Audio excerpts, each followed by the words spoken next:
We've been misled by this false narrative that heart disease is caused by cholesterol, and it's not. Cholesterol is actually trying to fix the problem. Do you think that a high-fat diet could actually fix heart disease? Yes, I've seen it. Eating a lot of those fats in combination with animal protein, I've seen it improve heart disease. Dr. PHILIP Ovadia is a world-leading heart surgeon, best-selling author, and international speaker. What do you think about red meat in the sense of heart disease? Does it cause heart disease? Absolutely not. 100% red meat does not cause heart disease. It never has. It never will. When it comes to heart health, most likely your doctor will tell you, eat less red meat, eat less butter, don't eat saturated fat.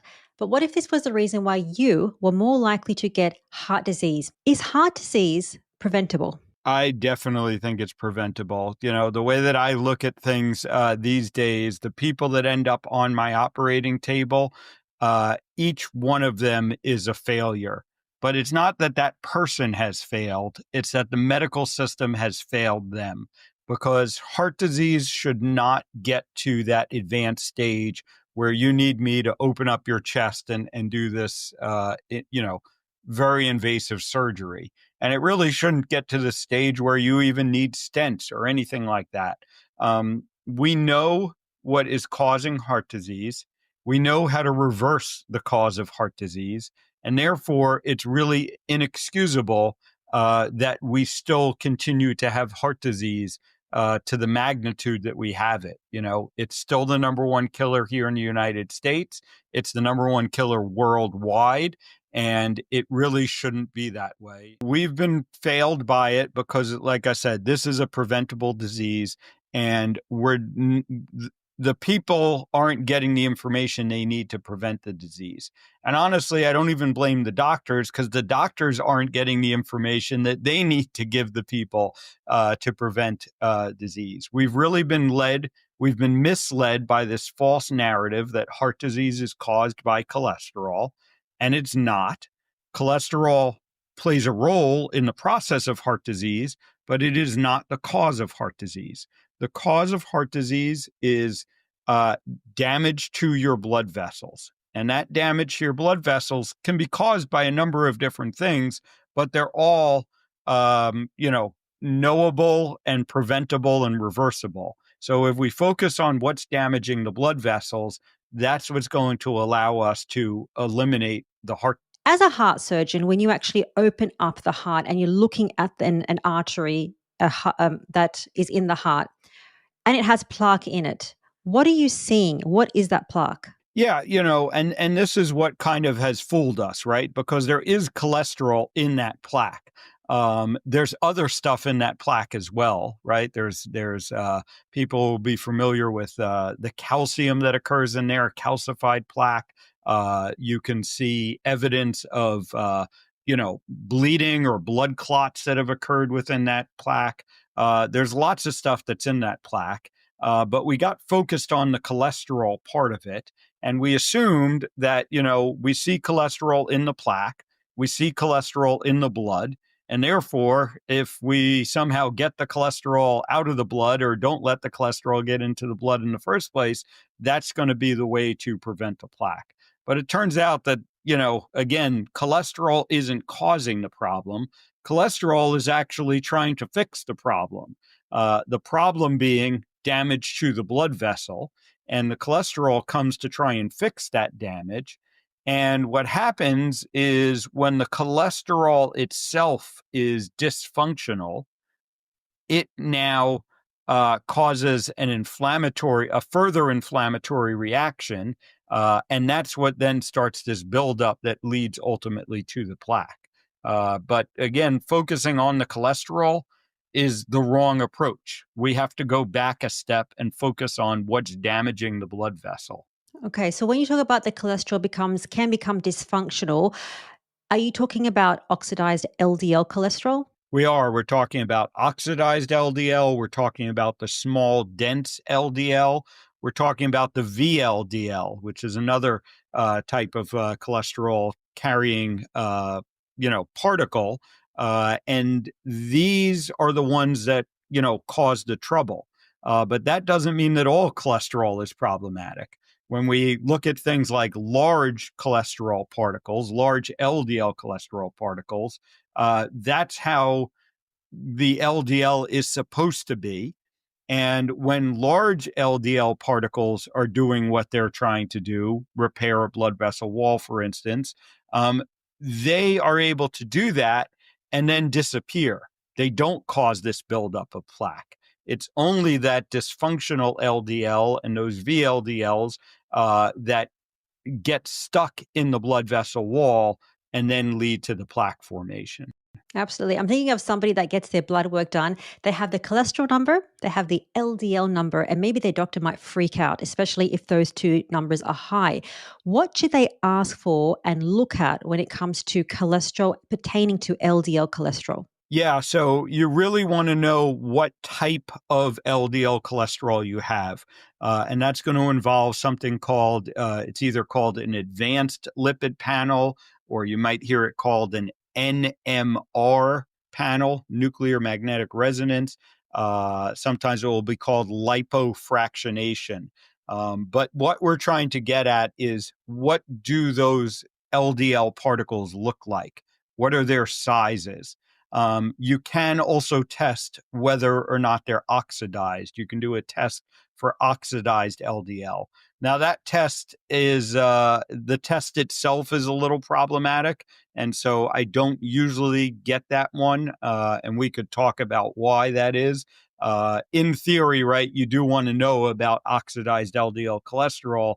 The problem is the way that they do that test, they don't really index it to how much cholesterol that you have.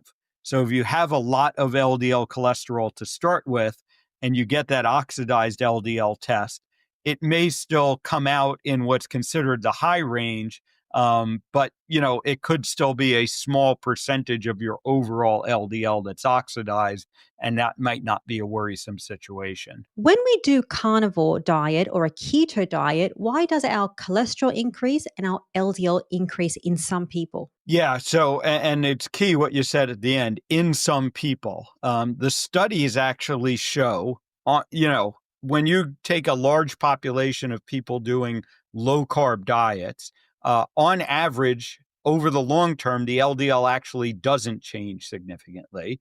But there's a subset of people that have, what's been called a hyper response, and the LDL increases. It seems to have to do with, the best explanation I've come across so far is really the one that was, put forth by Dave Feldman in his work, the lipid energy model, that when you're switching to this ketogenic metabolism and your body is using fat for energy, that fat needs to be trafficked through the bloodstream in increased amounts. And LDL cholesterol is, the primary way that our body accomplishes that. And that seems to be why the LDL goes up. Now, what's important is, in the vast majority of cases of people that have this increased LDL, this hyper response, when you do that advanced testing, what you see is it's the large particles that have increased. It's not the small particles that have increased. And that explains why it doesn't seem to be problematic. Okay, so can you just tell us that test for the particle size that every person needs to order before they freak out about the LDL? What's the name to know those particle sizes? Yeah, like I said, again, it's that NMR, or advanced lipid panel. And, there's a little bit of a caveat here. Outside of the United States, it can be difficult to get this test done. We have international clients in our practice, and in a lot of countries, it's very difficult to get that test. So one of the other things we can talk about is some other tests that you can look at to at least give you an indicator as to whether or not, your LDL cholesterol particles are likely to be problematic or not. Can you list those tests, please? Yeah, so you ultimately want to figure out if you have inflammation and if you have insulin resistance. And if you have neither of those things, it's very good chances that your LDL is not going to be the problematic kind of LDL. So on the inflammation side of things, the most common test I see and I recommend is what's called a C-reactive protein, CRP. Sometimes you'll see it called high sensitivity CRP or HSCRP. And that's kind of a general body inflammation marker. And we want to keep that, and again, it might vary where you are, different units and stuff. But here in the US, what we tell people is you want to keep it less than 1. Ideally, over 3 is definitely problematic. 1 to 3 is a little bit of a gray zone, but ideally, we want to keep this less than 1.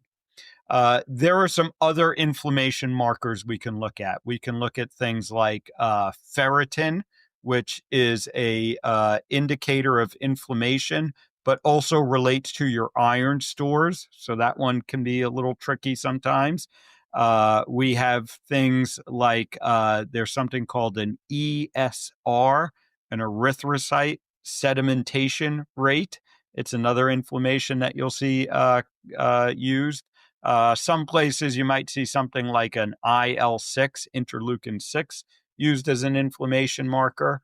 And then uric acid. Uric acid, many doctors think of that in the context of gout, but uric acid is actually a decent overall inflammation marker, and we can use that as an indicator as well. So lots of options on inflammation, but like I said, CRP is probably the most common one that people are going to get. Okay, the ferritin is quite interesting because I've seen some carnivores on our Go Carnivore community that say my ferritin has really increased when I'm doing carnivore. Why might that be? And also, what is the level that ferritin should be to show that you don't have the inflammation? Yeah. So again, ferritin is basically a storage form of iron in our body. So ferritin is going to be affected by how much iron you have in your body, how much iron you're eating, and in a meat heavy diet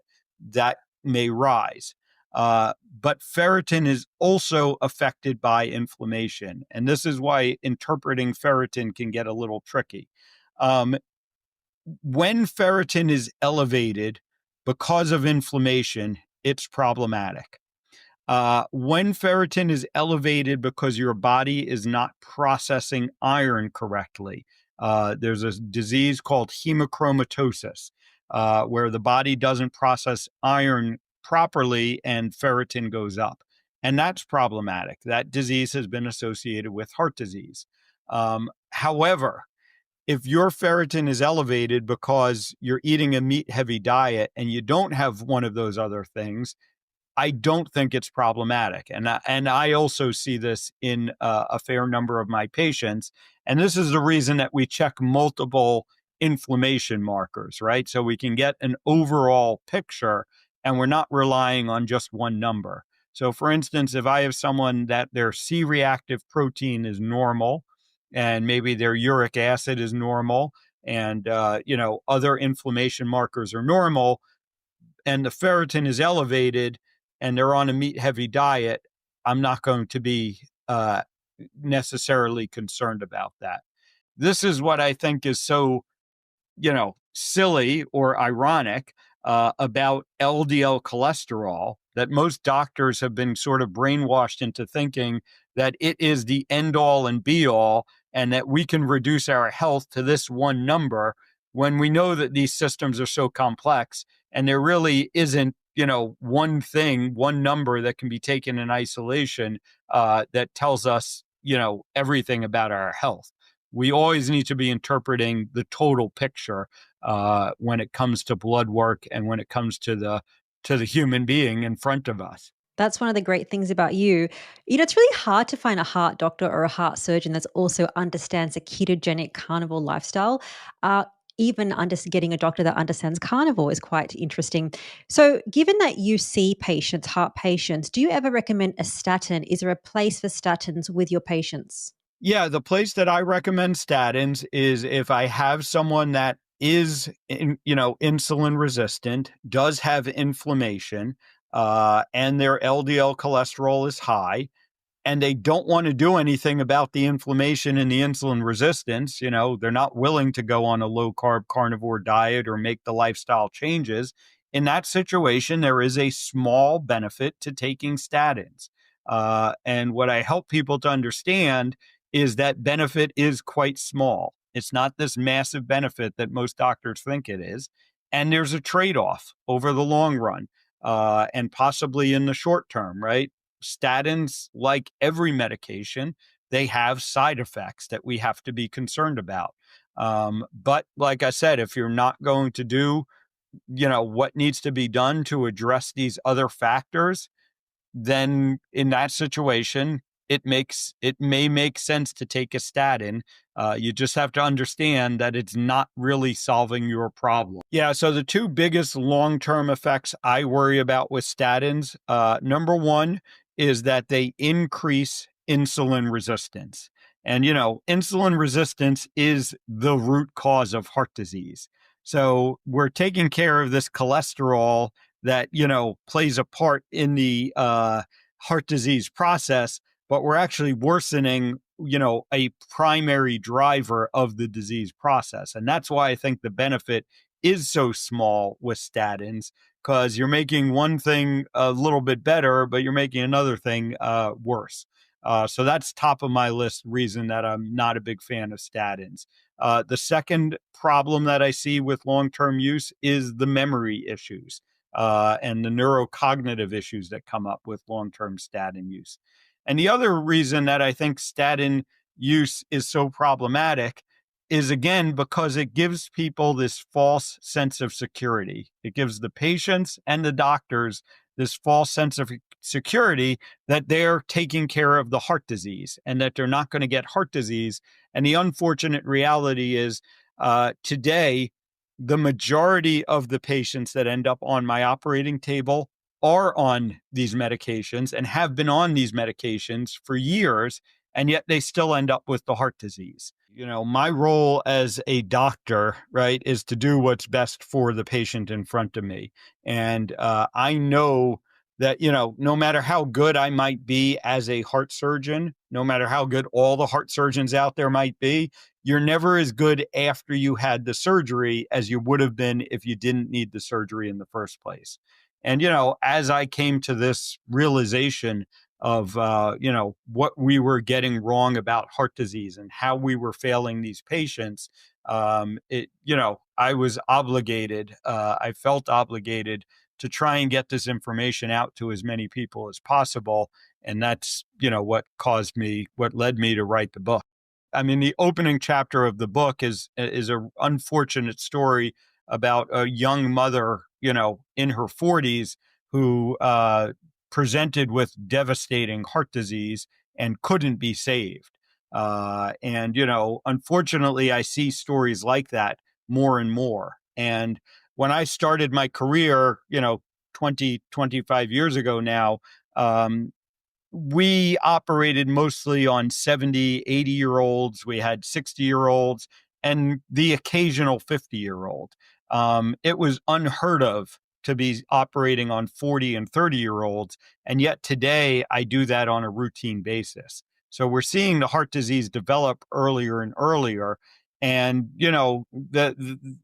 like I said, no matter how good I am as a surgeon, right? If I'm doing this surgery on a 30-year-old, I know that they do not have a great, long-term prognosis, and their lifespan is likely to be cut short by this unless they address the underlying cause, what's really causing their heart disease. And that's why we need to get them focused on insulin resistance, inflammation. If somebody has plaque in the arteries, can that actually be reversed through doing these dietary measures that we're going to talk about? Yes, it can. I see it fairly routinely in my practice these days that we see, we use the coronary artery calcium scan to measure the heart disease, and we can talk about that in more detail. But based on coronary artery calcium scans, I do see scores going down now on a fairly regular basis. Now, what's important to understand, and what I tell people is, our main goal is to stop it from getting worse. If it gets better, great. But as long as we stop it from getting worse, most people are going to be just fine. And so that's the main goal that I set, that we stabilize the disease. But we do now see many cases of disease starting to reverse. Yeah, so it turns out that there are a couple of pathways by which insulin resistance leads to heart disease. And this is interesting stuff, right? So the one I would say is most obvious is when insulin resistance progresses and people's blood sugars start to increase. That increased blood sugar causes damage to the blood vessels, and that's kind of the most obvious linkage between insulin resistance and heart disease. But there are a couple of other things that go on with insulin resistance that contribute to heart disease as well.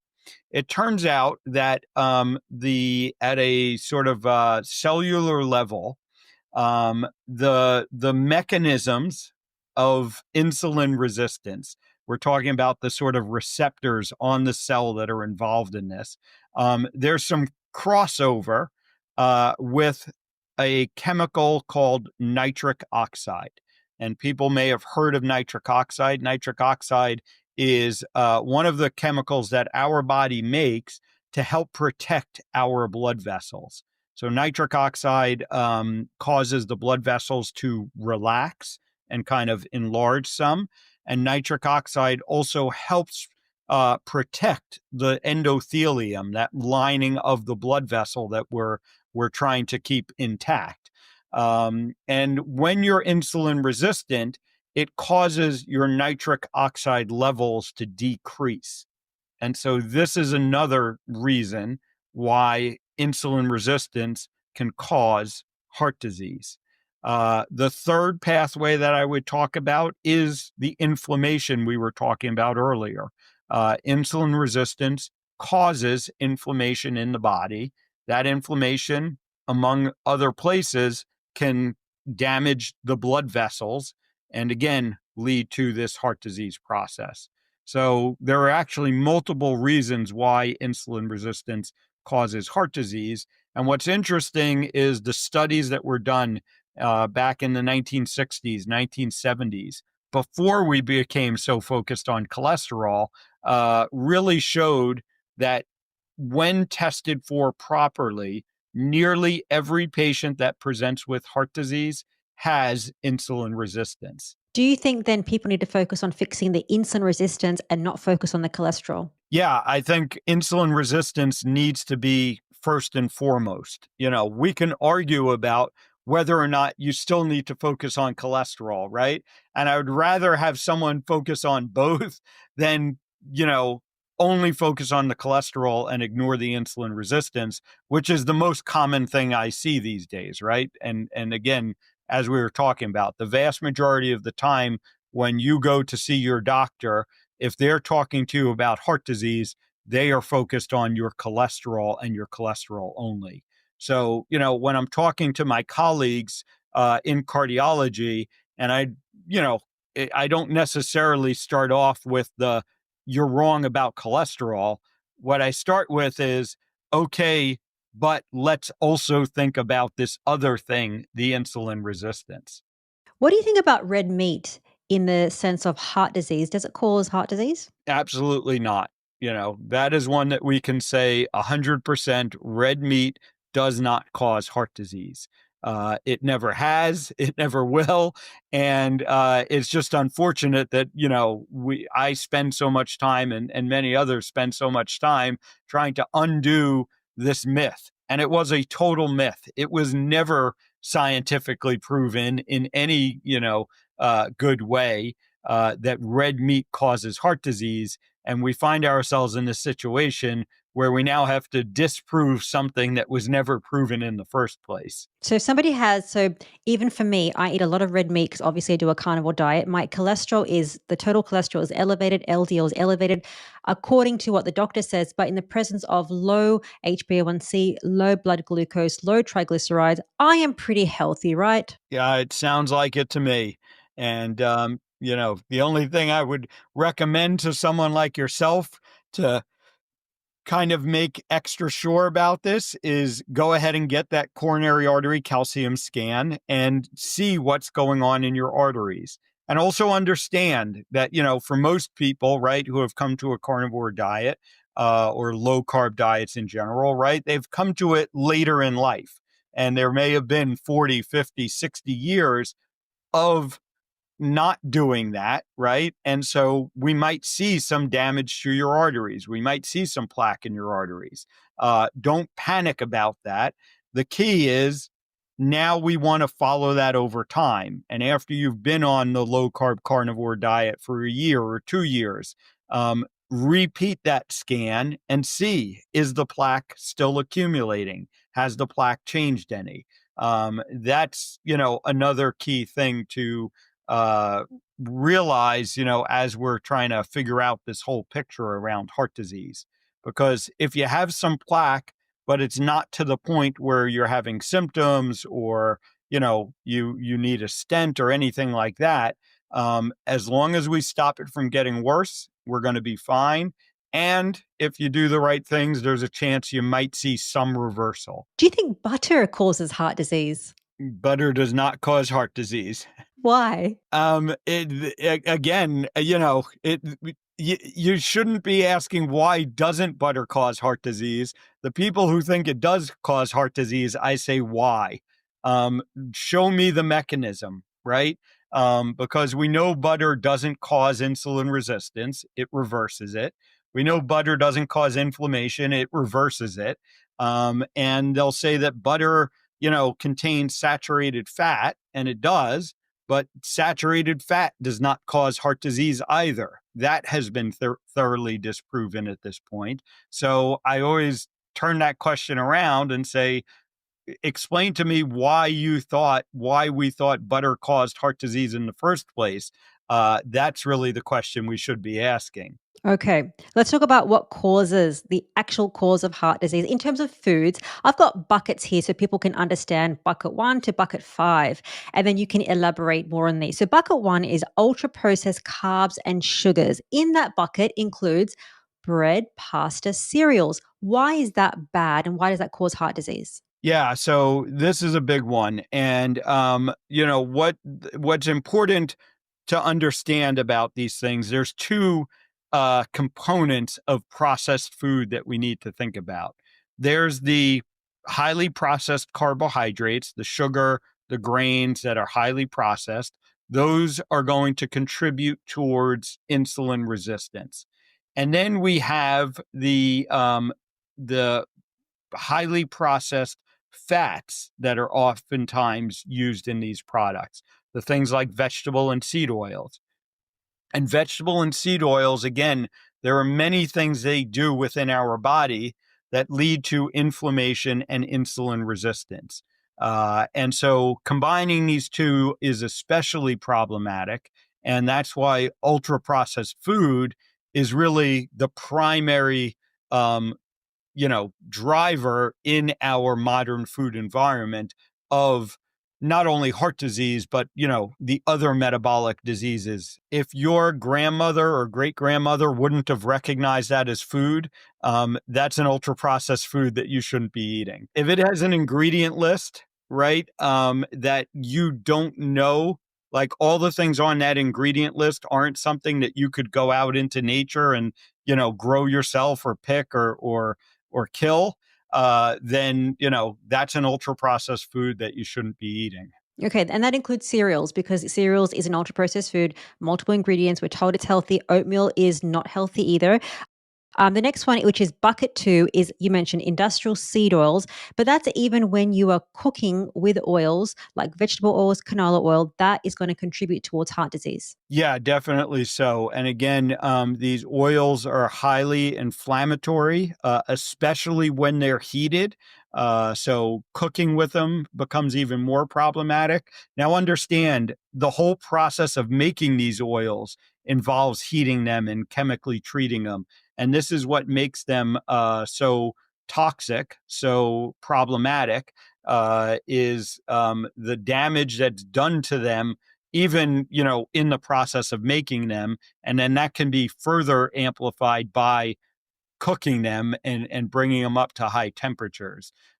So I am not an advocate for cooking with them at all. And I'm not an advocate for having them as an ingredient in anything that we're eating. We came to believe, right, that lowering cholesterol was good for our heart health. And then we had these oils that lower cholesterol. And I don't deny that they lower your LDL level. It's just a question of whether that's actually good for your health and how they're doing that. Many of us are rightly critical of epidemiologic data. But, we have epidemiologic data showing these things are problematic. We have the interventional trials that are done with these vegetable and seed oils, and they've all been a failure. They don't show the benefits that they're supposed to show. They don't reduce death overall. They actually increase it in a number of the trials, and they really don't reduce the heart disease deaths when the trials look at it in a good way. There have been a couple of poorly done trials that have purported to show this, but those are, now at this point, discredited trials. And we know the biochemical mechanism by which they cause the damage. When these alterated fats get into our mitochondria, right, the power plants of the cells, they gum up the machinery, right, because our bodies can't process these fats properly. Saturated fats, that we get from animal products that are in nature, and even the monounsaturated fats that might be in things like olive oil, our bodies know and can utilize these. These polyunsaturated fats were never in our environment to anywhere near the amount that they are today. Yes, there are small amounts of them, right? And even in something like, beef, there's going to be very small amounts of these unsaturated fats. They're non-processed, right? So they haven't undergone that whole chemical processing to, and then, they're not oxidized generally when they're introduced from something like beef.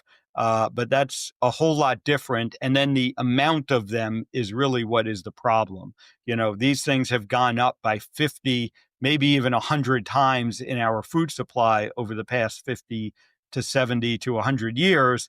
And that's when we see heart disease, diabetes, Alzheimer's disease, all of these things increasing. I now think that it's the vegetable and seed oils that cause the damage in the first place.